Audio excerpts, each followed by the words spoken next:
दोस्तों आपका स्वागत है पूरा educated way to the success में। जैसा कि आप जानते ही हैं, हम इंडियन इकोनॉमी बाय लक्ष्मीकांत को कर रहे हैं लेटेस्ट एडिशन। यहाँ पर हम चैप्टर को लेक्चर वाइज लेके आ रहे हैं।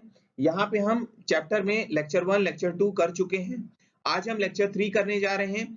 यहाँ पर हम देखेंगे वाशिंगटन कंसेंसस, बीजिंग कंसेंसस और सेंटियागो कंसेंसस। यहाँ पर हम देखेंगे कि ये किस तरीके से वर्क करेंगे। अभी तक हम काफी आगे बढ़ चुके हैं और पिछले जो लेक्चर्स अगर आपने नहीं देखा है तो उसको मैं डिस्क्रिप्शन में उसके लिंक्स प्रोवाइड करा दूंगा। और ये लेक्चर आप पूरा देखिएगा और स्किप मत करिएगा। कोई भी लेक्चर स्किप मत किया करिए क्योंकि वहां पे आपका कुछ ना कुछ लॉस हो जाता है। तो चलिए शुरू करते हैं।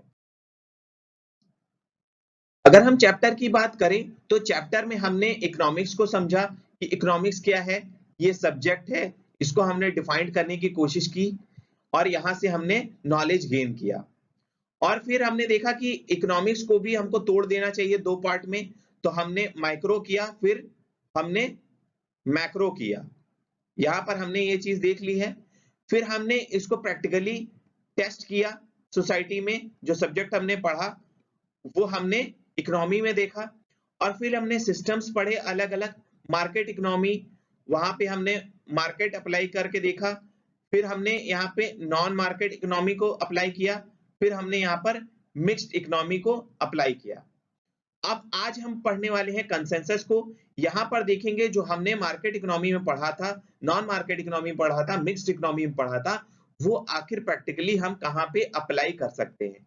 तो आज हम यहाँ पर एप्लीकेशन देखेंगे।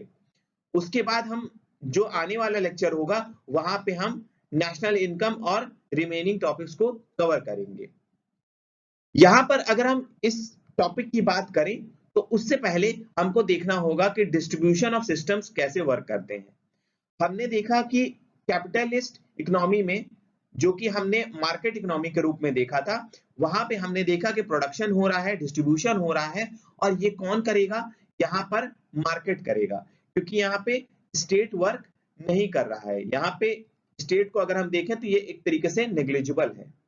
और दूसरे में स्टेट इकोनॉमी की बात करें तो ये क्या है? ये नॉन मार्केट इकोनॉमी है। यहाँ पे सब कुछ क्या है? यहाँ पर स्टेट है। तो यहाँ पर आप देखेंगे स्टेट वर्क करेगा और तीसरे वाले में दोनों ही काम करेंगे। डिस्ट्रीब्यूशन में यहाँ पर हाइब्रिड वर्क करेगा। इसका मतलब कि आप समझिए स्टेट भी वर्क कर रहा है और साथ साथ मार्केट भी वर्क कर रहा है। और ये वर्क किस में करेगा? डिस्ट्रीब्यूशन में। जो हम प्रोडक्शन करेंगे उसको हम कैसे लोगों तक पहुंचाएं, यहां पर हम इसको देखेंगे। ये चीज आपको क्लियर हो गई है। और यहां पर आपको ये चीज पता चलेगा कि हमने तीन टाइप के सिस्टम्स को पढ़ा है, इकोनॉमी को पढ़ा है। और यहाँ पर आप कंसेंसस के थ्रू आप ये चीज समझेंगे कि हम इसको अप्लाई कैसे करेंगे और हम बाद में जाके हमको फाइनली मिक्स्ड इकोनॉमिक सिस्टम को ही हमको फॉलो करना है। ये बेस्ट होगा। हमको ये चीज बाद में जाके पता चलेगी। और यहाँ पर आप देखेंगे जो हम आइडियोलॉजीज को पढ़ रहे थे वो धीरे धीरे यहाँ पर हमारा कॉन्सेप्ट क्लियर होगा और हम इसको धीरे धीरे वर्ल्ड इकोनॉमी पे अप्लाई करना शुरू करेंगे और हम यहाँ पर इसके इम्पैक्ट को छोड़ देंगे।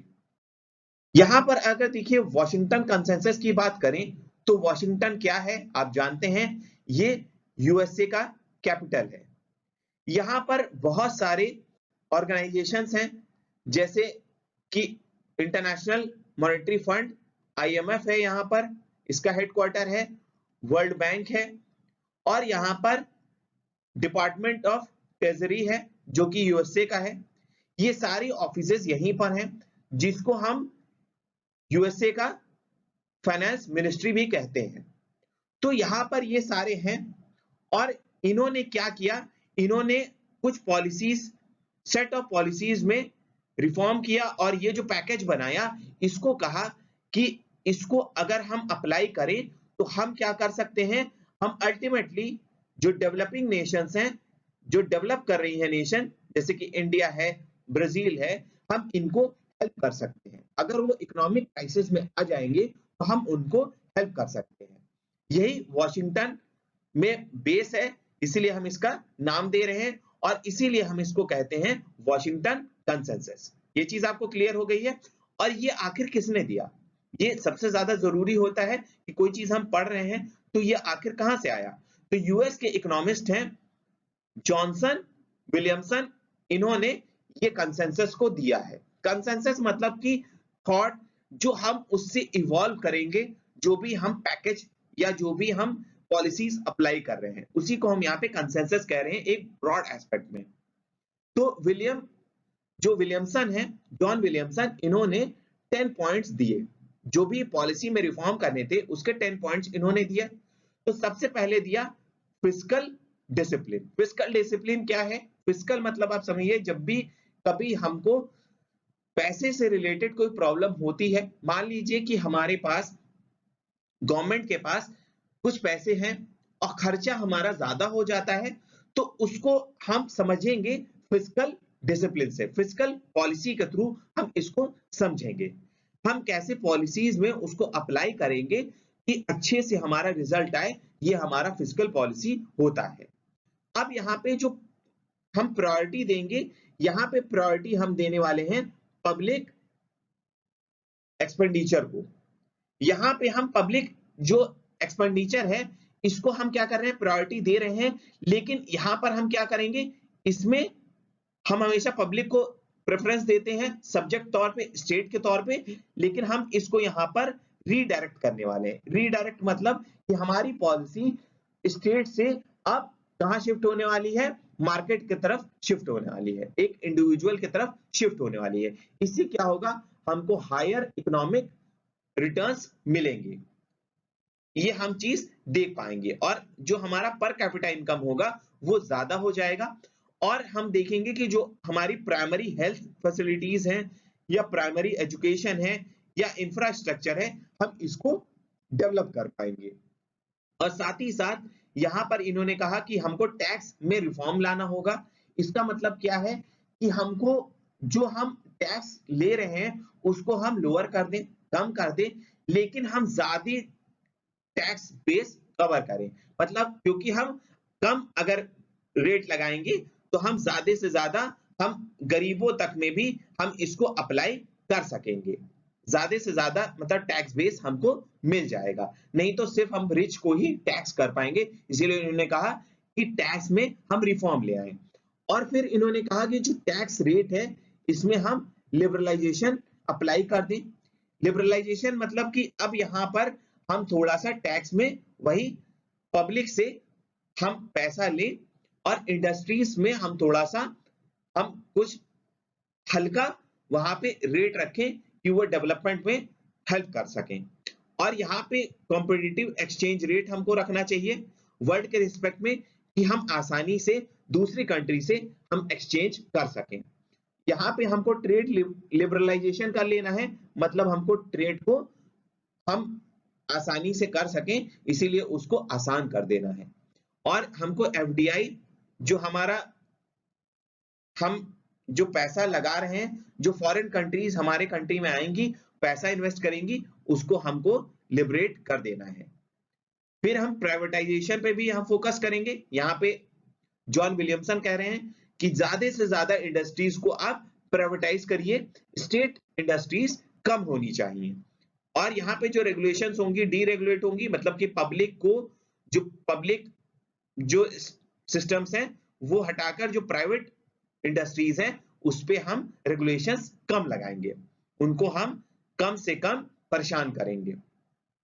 फिर हम कहेंगे जो प्रॉपर्टी राइट्स हैं उसको हमको सिक्योर करना है। तो ये सारे 10 पॉइंट्स इन्होंने दिए। यहां पर आप देख रहे हैं ज्यादा से ज्यादा लिबरलाइजेशन हो रहा है, ग्लोबलाइजेशन हो रहा है और प्राइवेटाइजेशन की बात हो रही है। इसका मतलब क्या हो रहा है, हम एलजीपी की तरफ फोकस कर रहे हैं। यहाँ पे लिबरलाइजेशन, ग्लोबलाइजेशन और प्राइवेटाइजेशन पे हम फोकस कर रहे हैं, जिसको हम एलपीजी फेमस नाम से जानते हैं। क्लियर है आपको? अब यहाँ पर देखिए जो और नाम है इनके वो क्या है, जो हम यहाँ पे वॉशिंगटन कंसेंसस की बात कर रहे हैं, इसको हम न्यू लिबरलाइजेशन भी कहते हैं। और इसको हम लैटिन अमेरिका के रिस्पेक्ट में कहते हैं, क्योंकि यहाँ पर हम सबसे पहले लिबरलाइजेशन को यहाँ पर हमने इंट्रोड्यूस किया, क्योंकि वहां पे लैटिन अमेरिका में प्रॉब्लम चल रही थी। और मार्केट फंडामेंटलिज्म को हम यहाँ पर अप्लाई कर रहे हैं। ये किसने कहा? जॉर्ज सोरोस ने कहा 1998 में। इसका मतलब कि मार्केट का हम बेसिक फीचर्स यहाँ पे अप्लाई करेंगे। हम यहाँ पर मेनली मार्केट पे डिपेंड हो जाएंगे, मार्केट इकोनॉमी पे डिपेंड हो जाएंगे। और यहाँ पर ग्लोबलाइजेशन हम पूरे वर्ल्ड में भी देखेंगे। तो यहाँ पे इसको हम ग्लोबलाइजेशन के नाम से भी जानते हैं। तो यहाँ पे क्या क्या नाम हो गया? एक तो हो गया वॉशिंगटन कंसेंसस, दूसरा होगा न्यू लिबरलाइजेशन, तीसरा हो गया मार्केट फंडामेंटलिज्म, और चौथा हो गया ग्लोबलाइजेशन। ठीक है, ये चीज आपको यहाँ पे क्लियर हो गई है। अब यहाँ पे वॉशिंगटन कंसेंसस जो जॉन विलियमसन ने दिया, उसको उन्होंने कहा कि ये अनफॉर्चुनेट है, ये अचानक से आ गया है, ऐसा कोई मेरा इरादा नहीं था। लेकिन ऑडियंस क्या कह रही है? जो वर्ल्ड ऑडियंस है, जो पब्लिक है, वो ऐसा फील नहीं करते हैं।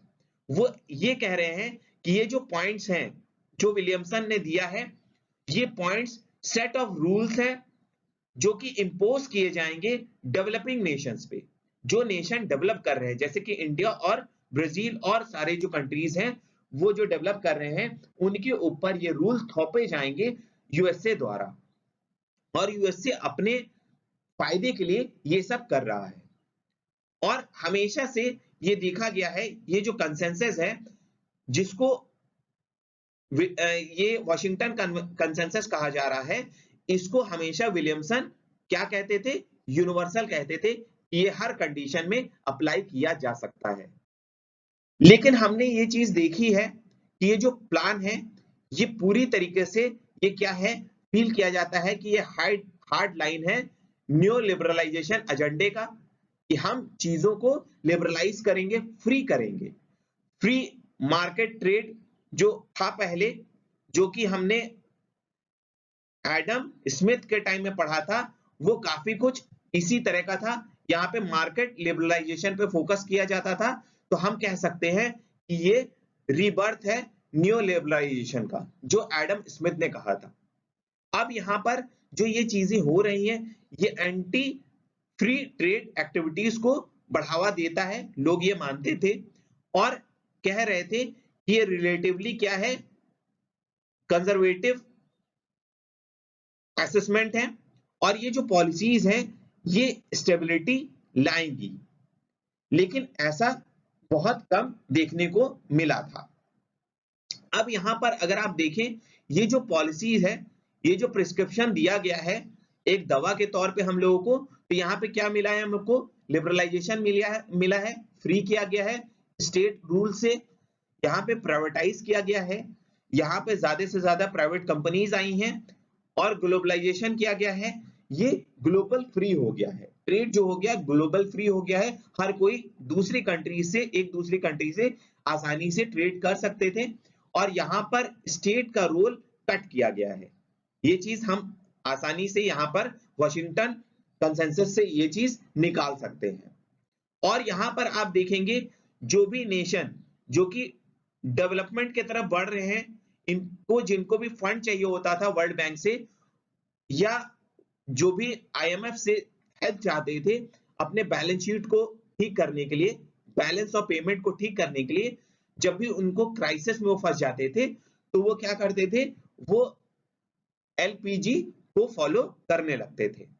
और ऐसा हमने केस इंडिया के भी समय देखा है 1991 में, जब कंडीशंस हमने देखा, जो कंडीशंस थे, हमको आईएमएफ के लिए हमको बहुत सारे चेंजेस करने पड़ी थी हमारी पॉलिसीज में। हमने एलपीजी को फॉलो किया था। लिबरलाइजेशन, प्राइवेटाइजेशन और ग्लोबलाइजेशन हमारा 1991 में लागू हुआ था, जब नरसिम्हा राव गवर्नमेंट थी। और यहाँ पे जो हमने ये चीज देखी है, जो वॉशिंगटन कंसेंसस है, जो कि जॉन विलियमसन कहते थे कि ये यूनिवर्सल है, ये फील हो गया था जब 2008 में क्राइसिस आया। और उसके साथ ही साथ हम देख रहे थे कि ग्रेट डिप्रेशन की तरफ वेस्टर्न डेवलप्ड इकोनॉमीज बढ़ी थी, और इस कंडीशन में हमने देखा था कि जो हम विलियम वॉशिंगटन कंसेंसस को हम फॉलो कर रहे थे वो वहां पे पूरी तरीके से बेकार हो गया था, धराशाही हो गया था।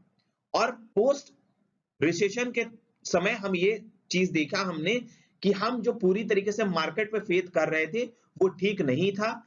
हमको अब स्टेट इंटरवेंशन की तरफ बढ़ना चाहिए। जो स्टेट रूल्स बनाएंगे हमको उसमें अब थोड़ा सा क्या करना चाहिए, हमको स्टेट पे भी डिपेंड होना चाहिए, सिर्फ हम मार्केट पे डिपेंड नहीं हो सकते। अब अगर हम इसके बाद वॉशिंगटन कंसेंसस के बाद हम अगर बढ़ते हैं, हम यूएसए से अब बढ़ रहे हैं चाइना की ओर। आप जानते हैं बीजिंग क्या है, बीजिंग चाइना का कैपिटल है। यहां पर जब मिड 1980s में आप देखेंगे कि चाइना बहुत तेजी से उसकी इकोनॉमी बढ़ी, तो लोगों को ऐसा लगा कि ये तो कमाल की बात है। अभी तक तो हम वॉशिंगटन कंसेंसस के थ्रू ही हम बढ़ रहे थे, लेकिन हम बिना वॉशिंगटन कंसेंसस को फॉलो करते हुए हम कैसे चाइनीज मॉडल के थ्रू हम बढ़ सकते हैं। ये जो मॉडल था बीजिंग कंसेंसस, ये हमारा एंटी वॉशिंगटन कंसेंसस था, जहां पे हमने वॉशिंगटन कंसेंसस में देखा था कि हम हमेशा क्या कर रहे थे, मार्केट इकोनॉमी पे फोकस कर रहे थे। अब हम शिफ्ट कर रहे हैं नॉन मार्केट इकोनॉमी की तरफ। इसका मतलब आप क्या समझ रहे हैं बताइए? मैं बार बार ये टर्म यूज कर रहा हूं कि आपको कॉन्सेप्ट क्लियर हो जाए। नॉन मार्केट इकोनॉमी मतलब हो गया कि अब रोल किसका ज्यादा होगा, स्टेट का रोल ज्यादा होने वाला है। अब ये जो कॉन्सेप्ट था बीजिंग कंसेंसस, ये दिया था जोशुआ कॉपर रोमियो ने 2004 में। और ये जो मॉडल हम देख रहे हैं, इस मॉडल में 3 मेन पिलर्स माने जाते हैं। यहां पे अब हम पिलर्स पे फोकस करेंगे, फिर उसके डिटेल्स में जाएंगे।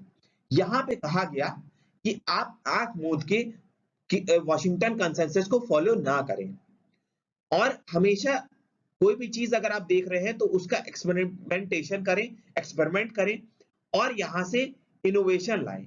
इसका मतलब कि रिसर्च करें और नई चीजों को एक्सपेरिमेंट करते हुए उसको फॉलो करें, उस पर कॉन्स्टेंट रहें, और पीसफुली जो डिस्ट्रीब्यूटिव ग्रोथ हो रहा है, ग्रेजुअल रिफॉर्म करके जो हम देख रहे हैं, जो पॉलिसीज में थोड़ा सा चेंज करके हम ग्रोथ ला पा रहे हैं, आसानी से हम पीसफुल डिस्ट्रीब्यूटिव ग्रोथ को हम ला पा रहे हैं।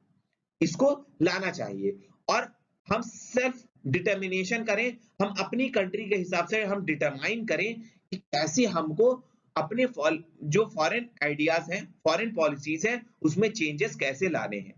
और यहाँ पे हम क्या इंक्लूड करें, सेलेक्टिव फॉरेन आइडियाज को इंक्लूड करें। पूरी तरीके से हम फॉरेन से सारे आइडियाज को ना ले लें, हम अपनी कंट्री के हिसाब से फॉरेन आइडियाज को मैच करते हुए पॉलिसीज को तैयार करें। ये देखिए, ये 3 पिलर थे, ये बहुत ज्यादा इंपॉर्टेंट है, इसको आपको समझना। अब इसके बाद यहां पर देखिए, ये जो हमने बीजिंग कंसेंसस देखा, ये हमारा सबसे ज्यादा अटेंशन इसको कब मिली, जब ग्रेट डिप्रेशन आया था। वर्ल्ड में वेस्टर्न इकोनॉमिक्स में हमने देखा जब ग्रेट डिप्रेशन आया और चाइना उस समय कॉन्स्टेंटली क्या था, डायनेमिक था, बहुत तेजी से बढ़ रहा था, तो जो वेस्टर्न इकोनॉमी थी वो इसके तरफ झुकी। और यहां पर जो ये चाइनीज हम देख रहे हैं बीजिंग कंसेंसस, यहां पर क्या किया गया, लिबरल मार्केट अप्रोच को हटा दिया गया। यहां पे जो हम पूरी तरीके से मार्केट पे डिपेंड कर रहे थे, अब यहां से हम शिफ्ट होके नॉन मार्केट इकोनॉमी पे शिफ्ट होंगे। क्लियर है आपको यहां पर? और यहां पर जो इसीलिए हम इसको क्या कह रहे हैं, ये एंटी वॉशिंगटन कंसेंसस है। और एक्सपर्ट्स का अगर हम माने तो एक्सपर्ट्स क्या कहते थे कि चाइना में जो काम कर रहा है वो हो सकता है कि दूसरी कंट्री में वो काम ना करे, क्योंकि वो सेम कंडीशन हो सकती है, वो हर जगह ना हो। और हमने ये चीज देखा कि जो हमने चाइना में राइज देखा है, और यहां पर हमने जो मार्केट को पूरी तरीके से खत्म कर दिया, डेथ ऑफ मार्केट हो गया, और राइज ऑफ स्टेट ग्रोथ हमने देखा। हम स्टेट पे डिपेंड हो गए, इसके तरफ तेजी से लोग बढ़ने लगे थे। लेकिन अचानक से ये देखा गया कि जो हम चाइना को बेस्ट मान रहे थे इकोनॉमिक परफॉर्मेंस के लिए, जहां पे मार्केट डोमिनेंट नहीं था, वो 2010 के करीब यहां पर हमने डाउनफॉल देखा। अचानक से हमने डाउनफॉल देखा और ये डाउनफॉल हमने नोटिस किया कि हम अक्सर देख रहे थे चाइना क्या कर रहा है, वो अपने आप को प्रोटेक्ट कर रहा है वर्ल्ड के अदर कंट्रीज से, जैसे मेनली वो यूएसए और यूनाइटेड किंगडम से अपने जो ट्रेड था उससे वो बचता था। उसके कारण यहाँ पर ये जो कंसेंसस थे, जो चाइनीज जो पॉलिसीज थी, वो डाउनफॉल की तरफ बढ़ने लगी और ये बहुत ही चिंता का विषय हो गया। जो अभी गवर्नमेंट धीरे धीरे जो वर्ल्ड की अलग अलग इकोनॉमीज थी वो शिफ्ट हो रही थी, फिर से वो यहां से शिफ्ट होना शुरू हो गई। और तीसरा जो कंसेंसस है ये सेंटियागो कंसेंसस है। अब हम धीरे से चिली की तरफ बढ़ रहे हैं। चिली कहां पे है? साउथ अमेरिका में एक कंट्री है। यहां पर आप देखेंगे अब हम जो चाइना से अब धीरे से हम चिली की तरफ बढ़ गए हैं। सेंटियागो कंसेंसस हम इसको क्यों कहते हैं? क्योंकि देखिए जो वर्ल्ड बैंक है, वर्ल्ड बैंक आप जानते हैं इंटरनेशनल ऑर्गेनाइजेशन है, ये लोन देती है या जब भी प्रॉब्लम में होती है कोई कंट्री उसको वो फाइनेंशियली सपोर्ट करती है। उस समय उसके प्रेसिडेंट जेम्स डी वुल्फेन सो हन थे, जो कि सेंटियागो चिली में वर्क कर रहे थे और उन्होंने डेवलपिंग नेशंस के लिए कुछ चीजें कही। इनके जो आइडियाज थे, यहाँ पे इन्होंने कहा कि जो हम पूरी तरीके से सिर्फ हम इकोनॉमी की तरफ ही सोचते रहते हैं, हम इकोनॉमी को ही देखते रहते हैं, हमको इकोनॉमी के साथ साथ हमको सोशल चीजों को भी देखना चाहिए। हम सिर्फ अपने प्रॉफिट के बारे में ना सोचें, हमको लोगों के बारे में भी सोचना होगा। इसीलिए ये जो कंसेंसस है सेंटियागो कंसेंसस है, हम इसीलिए सेंटियागो कंसेंसस को सोशियो इकोनॉमिक डेवलपमेंट मॉडल भी कहते हैं, जो कि काफी कुछ बीजिंग कंसेंसस से मिलता जुलता है। वो भी जो बीजिंग कंसेंसस था वो भी सोशल जो पॉलिसीज थी उसके तरफ वो टिल्ट हो रहा था, क्योंकि स्टेट वहां पे फंक्शन कर रहा था। अब यहां पर आप देख रहे हैं कि जो वर्ल्ड बैंक है यहां पर क्या कर रहा है, उसने कुछ इंफॉर्मेशंस प्रोवाइड कराई। उसने कहा कि जो हमारी इंफॉर्मेशन एंड टेक्नोलॉजी है हमको इसको डेवलप करना चाहिए और हमको नए स्पिरिट हमको डेवलप करने चाहिए कि हम इंटरनेशनल पार्टनरशिप की तरफ बढ़ें और हम ग्लोबलाइजेशन की तरफ बढ़े। और ये जो आइडिया आया वर्ल्ड बैंक को, ये कहां से आया? ये जो सेंटियागो कंसेंसस जो हमको मिला है, यहां से इनको ये आइडिया मिला था और इन्होंने कहा कि ये नॉलेज बेस हमको बढ़ाना है और ये बेस्ट प्रैक्टिस होगी डेवलपमेंट के लिए। वर्ल्ड बैंक ने इंटरनल आर्किटेक्चर तैयार करना शुरू किया नॉलेज बैंक का, कि लोगों में नॉलेज के लिए कुछ ना कुछ अलग एस्पेक्ट रखना चाहिए। और यहां पर आप देखेंगे वर्ल्ड में कई गवर्नमेंट्स थी। यहां पे वर्ल्ड बैंक स्पेशली हम यहां पे बात कर रहे हैं, वर्ल्ड बैंक में क्या होगा, गवर्नमेंट इसकी तरफ बढ़ी, वर्ल्ड की जो गवर्नमेंट थी, और ये जो आइडिया था नॉलेज बैंक का इससे काफी इंस्पायर हुई और इन्होंने अपने पॉलिसीज में इंक्लूसिव सोशल इकोनॉमिक ग्रोथ को भी जगह मिला दिया उन्होंने। और ये चीज हमने इंडिया में भी देखा है, हमने ये थर्ड जनरेशन इकोनॉमिक रिफॉर्म में देखा है जो कि हमने 2002 में देखा था। ये इंडिया में हमने बहुत सारे सोशियो इकोनॉमिक रिफॉर्म्स किए थे जिसके थ्रू हमने लोगों को काफी मदद की थी। अब अगर हम बात करें कि जो ये हम कैपिटलिज्म की बात कर रहे हैं, मार्केट इकोनॉमी की बात कर रहे हैं, ये हम सिर्फ एज अ टूल हम इस्तेमाल कर सकते हैं कि हम इसको सही में इस्तेमाल कर सकते हैं इक्वली। तो ये चीज हम ऑलरेडी देख चुके हैं कि ये फेल हो चुका था जब ग्रेट डिप्रेशन आया था 1929 में, और हमने देखा कि जो हम मार्केट इकोनॉमी की तरफ फोकस कर रहे थे यूएसए में, वो धीरे से मिक्स्ड इकोनॉमी की तरफ बढ़ गया था। और यहाँ पर हम ये भी देखेंगे कि कमिंग ईयर्स में हम कैपिटल इकोनॉमी की तरफ हम बढ़ेंगे धीरे धीरे। ये देखते हुए भी, ये दिक्कतों को देखते हुए भी अब धीरे धीरे एविडेंसेस आएंगी कि जब हम कैपिटल इकोनॉमी की तरफ बढ़ेंगे। तो यहाँ पे क्लियर एविडेंस कब मिलता है, यहाँ पर आप देखेंगे जब वॉशिंगटन कंसेंसस हुआ, हमने 1985 के बाद हमने काफी चीजें देखी कि हमने शिफ्ट किया मार्केट इकोनॉमी की तरफ। सेकंड, हमने देखा जब ऑफिशियली हमने ग्लोबलाइजेशन को डिक्लेयर किया, जो कि वर्ल्ड ट्रेड ऑर्गेनाइजेशन ने पोस्ट 1995 में लागू किया था। लेकिन एक्सपर्ट्स का कहना था, वो कह रहे थे कि ये जो ग्रेट डिप्रेशन था, जो कि एक क्राइसिस के रूप में निकला 2007 में भी, तो यहां पर आप देख रहे हैं लगातार दो बड़े बड़े रिसेशंस आए और जो डेवलप्ड नेशन थे उसको काफी हार्म भी पहुंचा। और यहाँ पर जो हम एक्सट्रीमली कैपिटलिज्म की तरफ टिल्टेड थे, वहां से हम धीरे से, जो कि हम न्यू लिबरल पॉलिसी कहते हैं, हम धीरे से किधर शिफ्ट हो गए थे, मिक्स्ड इकोनॉमी की तरफ शिफ्ट हो गए थे। और यहाँ पर जो हम हर तरीके से मान रहे थे कि कैपिटल इकोनॉमी आइडियल है, वो आइडियल नहीं रह गई थी। और यहाँ पर आप देखेंगे कि ये जो पॉलिसीज थी, हम यहाँ पर सिर्फ इसको एज प्रमोटिंग इकोनॉमी हम मान सकते हैं, जो कि ग्रोथ को प्रमोट करता है। हम इसको एज इट इज अप्लाई नहीं कर सकते हैं। और ये हम आज के दिन में ये चीज हम देख भी रहे हैं, कई कंट्रीज इसको फॉलो भी कर रही हैं, क्योंकि कैपिटलिस्टिक पॉलिसी ओरिएंटेशन जो होता है, यहाँ पे हम क्या कर रहे हैं, प्रो बिजनेस हम पॉलिसीज अपनाते हैं। कैपिटलिस्टिक पॉलिसी ओरिएंटेशन क्या है, ये प्रो बिजनेस पॉलिसीज हैं। यहाँ पर हम मिक्स्ड इकोनॉमी तो फॉलो करते हैं, लेकिन हम प्रो बिजनेस हम पॉलिसीज हम अप्लाई करते हैं, क्योंकि जब हम कैपिटलिस्टिक पॉलिसीज को अप्लाई करेंगे तो हम ज्यादा ग्रोथ देखते हैं अपने इकोनॉमी में। और इसके साथ साथ हम क्या देखते हैं कि वेलफेयर भी होता रहता है।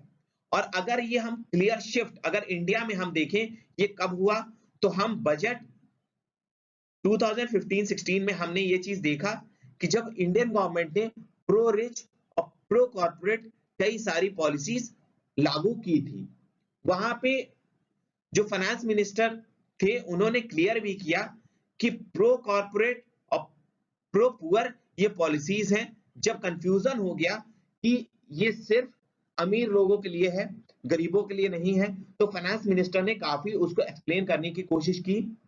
और हम यहाँ पर ये चीज देख भी पा रहे हैं। फाइनल यहाँ पे कंक्लूड मैं ये करूंगा कि जो कैपिटलिस्टिक इकोनॉमी है, जो सिस्टम में हम देखते हैं, ये हम एज सिर्फ ग्रोथ हम इसको मदद में ले सकते हैं। हम यहाँ पर अपने पर कैपिटा इनकम को बढ़ाने के हम इसको अप्लाई कर सकते हैं, लेकिन हम मार्केट इकोनॉमी को, जो कि कैपिटलिस्टिक इकोनॉमी कही जाती है, हम उसको एज इट इज अप्लाई नहीं कर सकते हैं। नहीं तो ये बहुत बड़ा फेलियर हो सकता है, जैसा कि हमने ग्रेट डिप्रेशन में 2 बार ऑलरेडी देख लिया है। यहाँ पर हमने ये चैप्टर कंप्लीट कर लिया है। अगर आपको ये पसंद आया हो तो तुरंत सब्सक्राइब कर ले हमारे चैनल पूरा spirit of the way to the success को। अब हमारा परिवार 30,000 का हो चुका है और जल्दी से इसको 1 लाख पहुंचाइए। शेयर करिए ज्यादा से ज्यादा अपने दोस्तों को, कि ऐसे वीडियोस आपको मिलते रहते हैं हमको। और साथ ही साथ कमेंट भी करिए कि आप और कोई नए क्लास चाहते हैं कि नहीं चाहते हैं। हम आपसे बहुत जल्द फिर मिलेंगे। थैंक यू वंस अगेन इतना अच्छा सपोर्ट देने के लिए।